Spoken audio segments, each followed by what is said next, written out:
ne oyier mawuok e kaunti ma Siaya kwa mondo chak chenro mag dongruoge motegno manyalo loko ngima oganda e tunge duto mag kaunti no.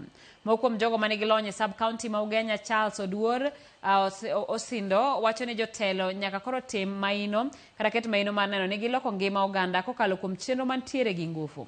Oduor ma bende director mar Oduor Sin Foundation owacho ni ma ok en kinde machon ma bende jotelo ne tiyo gi oganda jo Kenya kaka ngas mar yudo lemo e sirikal, to kata jo Kenya dong ka gwonyore gi pado. Kane oloso e kinde mane ochiwo wheelchair ne jogo modagi ng'ol e sub county ma Ugenya, oywak ni dhier okwako gweng' ma Ugenya kendo oganda modhuro pod ok nyal gero udi kaachiel gi chwalo somb nyithindo. To jotelo madwano yiergi kata moseyiergi, akwayou ni tendu mondo bed telo makonyo jogi.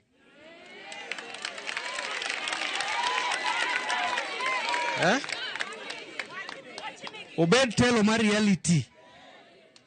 Kik obed telo ni kisemiyo ng'ato siling 50 to wera, to ode to chwer. 50 to school fee otamre. Wawinjre?